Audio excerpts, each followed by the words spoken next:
one of the chief architects of the October the 7th attack, dead in the rubble.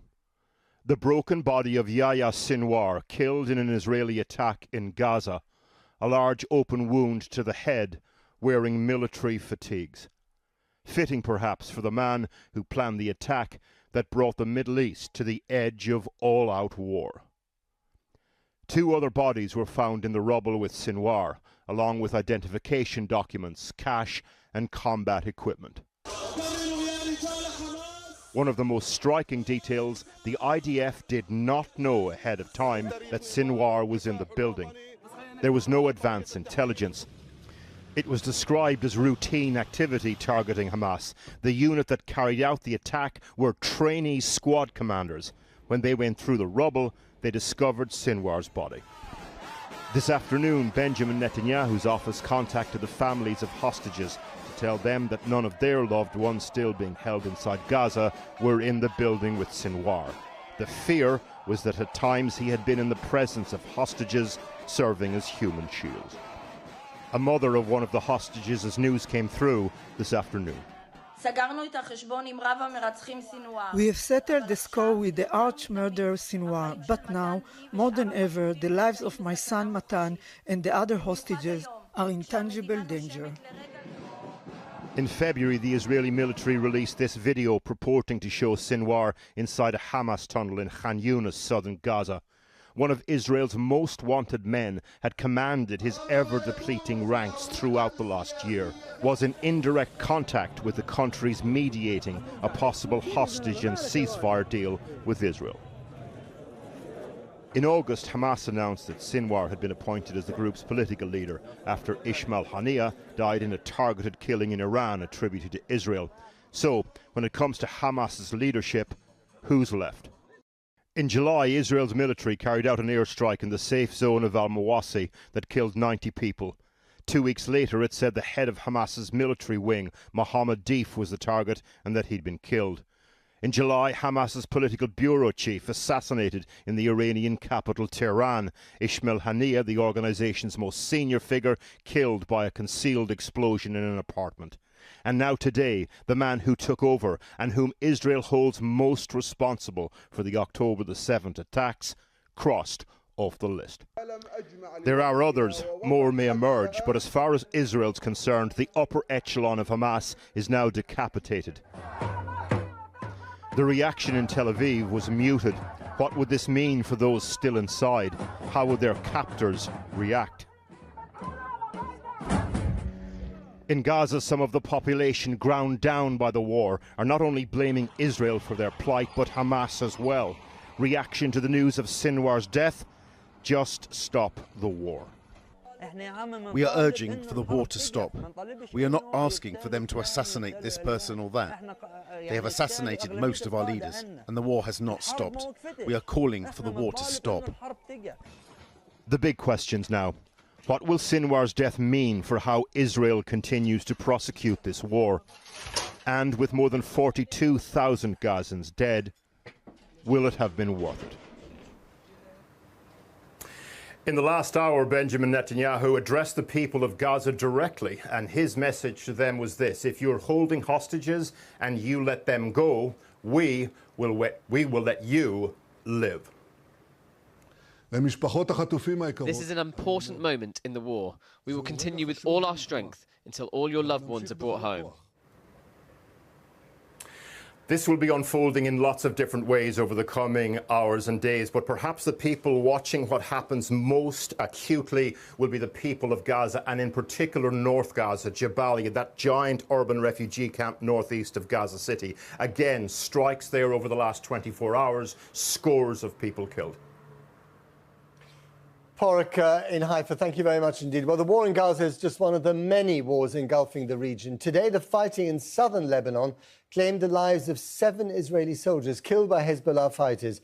American B-52 bombers hit Houthi targets in Yemen overnight, and the world is still awaiting the next installment of Israel's and Iran's exchange of ballistic missiles.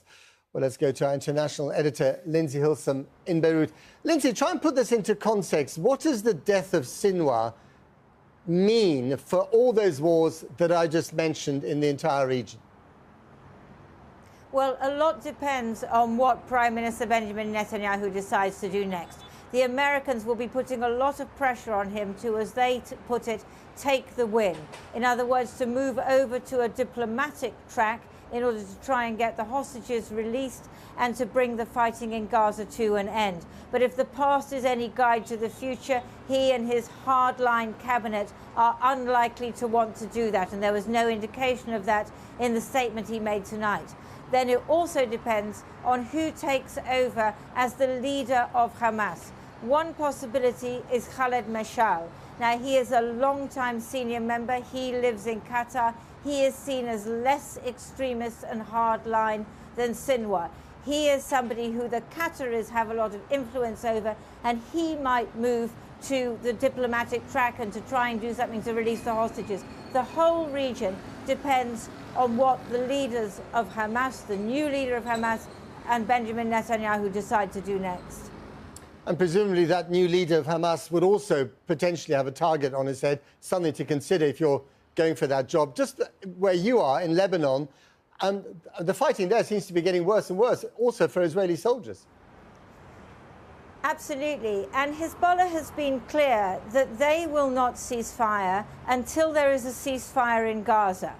But at the moment, what's happening is that there's fighting down on the border in the south. It's intense, we're told, although we have very little information. And in the last 24 hours, at least 96 airstrikes by the Israelis over the southern city of Tyre and that region and further south as well. And in fact, since that number was released by the Lebanese authorities, there have been reports of more airstrikes. And as you said at the beginning, don't forget that Israel has not yet responded to Iran's missile barrage the other week. The danger is that even if there were a ceasefire in Gaza, that the wars across the rest of the region are gaining their own momentum. Indeed. Lindsay Hilsum in Beirut, thank you very much indeed. Well, Miri Aysin is a retired Israeli Defense Forces colonel with a background in military intelligence. Thank you very much for coming on the programme. I wonder if you could just fill in some of the details that we're still missing about how this operation actually came to be today in the killing of Yahya Sinwar. I mean, we've heard conflicting reports. One was that they acted on intelligence, the Israelis, and the other one was that they actually just stumbled across him in this building. One of the things about this war is that it's a combination of all of the above. When we look at what Israel has done against Hezbollah targets up north in Lebanon, everybody sees a lot more the direct correlation between intelligence and the action. Inside the Gaza Strip is made up out of, aside from the 2 million people who live above ground, Hamas built underground those hundreds of miles of subterranean tunnels. And what the IDF has been acting inside for the last year almost is in slowly and systematically trying to dismantle and blow up the underground tunneling system, which is only for the Hamas terror fighters and for Yahya Sinwar, amongst others. So in this case, it was what you would call the systematic, common going into trying to find both the terrorists themselves, the shafts that open down and under. And again, this is basically in accordance to what's been come out until now, is that they viewed terrorists inside a building, fired at the building. When they went inside, they found the three people. One of them was Yahya Sinwar, and thus ended Yahya Sinwar, who pretty much for the last year was subterranean underground. And you ask that question, and I go, 101 hostages. And I know that that's not the subject of the day right now, but that's the subject of the day in Israel, because the implications of Yahya Sinwar being killed is the opportunity to open up the door to the end of it, not just for the Palestinians, and my heart can go out to them, for the 101 hostages that Yahya Sinwar was holding in the Gaza Strip. Okay, but we've always been told that actually, you know, he would surround himself with these hostages, or some of them, as a human shield. And does it surprise you that there was no evidence of these hostages in the place where he was killed? If you remember, around a month ago, 6 hostages, one of them an American citizen, Hirsch, Paul, and Goldman, were executed by Hamas 24 hours before Israel arrived at them. And it was very near, at least according to the reports that are coming out right now inside Israel, that it was very near where Yahya Sinwar today was killed. And I don't know this. I am just saying right now in the speculation that those 6 were near Sinwar. And I think in its own way, as I look at that, that's to me the opportunity today, meaning he was such a hardliner, he preferred to execute those 6 people rather for Israel to get to them. And today he died as he died without hostages around them. But that was part of that aspect then. So I take it one step at a time. There's still 101 there. We need to find them as well. But what about the opportunity But what about the opportunity of scaling down the fighting? Because the Prime Minister, your Prime Minister, told your nation tonight that the fight will continue until all the enemies of Israel are wiped out. I mean, first of all, how many enemies is he talking about? And secondly, if this was such a milestone, then surely this could be an opportunity to scale down the fighting in Gaza. One of the interesting aspects is, as I was watching the clips that you were showing there, is what I watched here and what you chose to show right now, because you did not show the full clip of the Prime Minister. You did not translate. We don't have the time to do that, especially when it's Hebrew. Hostage families. You can put the whole in that sense. I am not a supporter of the Prime Minister. This is not about him. This is about the heinous attack of October 7th, 101 Israelis who were there. And, sir, at this stage, the Hamas right now, not led by Yahya Sinwar, can bring the 101 and the war is over, period, and done. And it's as if nobody wants to say any of that, that the 101 hostages that have been held the whole time are a non-issue. I disagree with you. That the fact that Hamas... I never said, hang on a minute, I never said they were not, I never said they were a non-issue. I never said that. I spent a lot of time with these families. I was in Israel last week. I went to, a number of demonstrations in their honor, in their memory. The argument, the question rather, I have is this. Where's the political solution to this? Because all wars at the end of the day have to have a political settlement. I see no evidence of the government, your government, thinking about that. I think the government is thinking about it, and I may not agree with a lot of what they think about. I also think that I need to acknowledge as an Israeli and the world that what kind of resolution do you want me to arrive at? It's set for some kind of end of fighting, okay? This isn't peace. I can't do peace with somebody who calls for my annihilation. So I absolutely agree with you that we need to arrive at an end to this horrific war. And to me, that comes with 101 Israelis who come home, because in the meantime, Hamas have never changed what they say. They say it openly. Hezbollah says it openly. I don't know how to resolve that. I'd like to see the world call them out more in that sense on why are they calling for our annihilation. This isn't about the Palestinians. I feel that I, Miri, have done more to help the Palestinians in my lifetime than the Hamas have ever done, let alone Hezbollah or Iran. To pose it as being about that is a challenge. We're going to leave it there. Miri Eisen, thank you very much indeed for your time. Well, Israel's Prime Minister has called Yahya Sinwar's death an opportunity for the people of Gaza to free themselves from the tyranny of Hamas. And US President Joe Biden echoed this. He has just called it a good day for Israel, for the United States and for the world. And he added that now is the opportunity for a day after in Gaza without Hamas in power. But who exactly was Yahya Sinwar? Harry Fawcett takes a closer look at his life and his role in Hamas. Long before the attacks of October the 7th last year, Yahya Sinwar was at the top of any notional Israeli target list. A former internal enforcer, a former prisoner in Israel, since 2017, the head of Hamas in Gaza. Born in southern Khan Yunis to Palestinian refugee parents, he was 25 at the time of the first Intifada, or uprising, in 1987. Recruited to the newly formed Hamas, quickly becoming its chief enforcer, punishing, killing Palestinians suspected of collaborating with Israel. In 1989, he was convicted by Israel for the abduction and killing of 2 Israeli soldiers and the murder of 4 Palestinians. He spent 22 years as an Israeli prisoner, even giving interviews in fluent Hebrew. Studying Israeli society, media, politics, the better he had it to attack and undermine them. His then interrogator telling us today that he was never in doubt about the threat he posed. I'm really glad that he's dead, because it's very important, and believe me, I know him, to the whole world, not only to the Israel state, to the whole world, because his dream was to kill Israeli Jews and infidels. That was his big dream. In 2011, he was one of more than 1,000 Palestinian prisoners released in exchange for the captured Israeli soldier Gilad Shalit. Doctrinaire, long opposed to the Oslo peace process, with the aim of eradicating Israel and reclaiming all of Palestine, he established himself as a chief strategist, boosting ties with Iran. In 2015, he was defined by the US government as a specially designated global terrorist.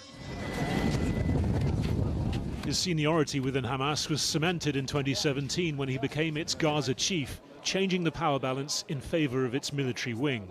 The same year, Hamas issued an updated charter suggesting it would accept an interim Palestinian state alongside Israel. Sinwar entering into what some saw as an unspoken arrangement with Israel's Prime Minister, Benjamin Netanyahu. Israel allowing Qatari funding for Gaza in the hope of containing Hamas and maintaining the division between it and the Palestinian Authority in the West Bank. But as October the 7th proved, and his speech nearly a year before it suggested, Sinwar was still planning a major attack. We will come to you, God willing, in a roaring flood. We will come to you with an endless number of rockets. We will come to you in a flood of soldiers without limit. We will come to you with millions of our nation, tide after tide.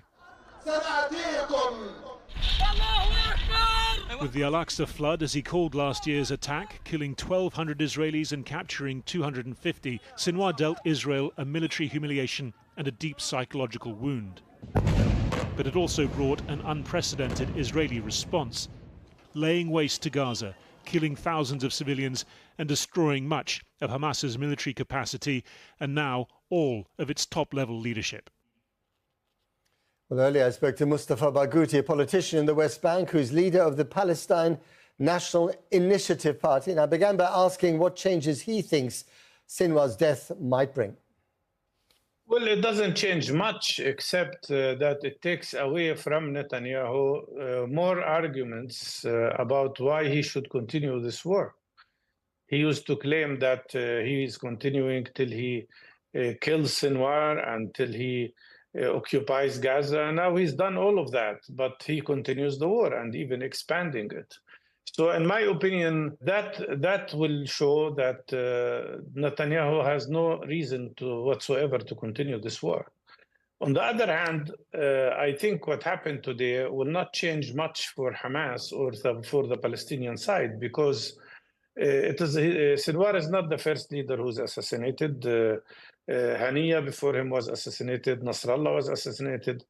This never changes the determination of the Palestinian people to struggle for their freedom. Right, but we're also getting reports from inside the Gaza Strip, credible reports, that many people, including some Hamas fighters, are celebrating his death, albeit behind closed doors.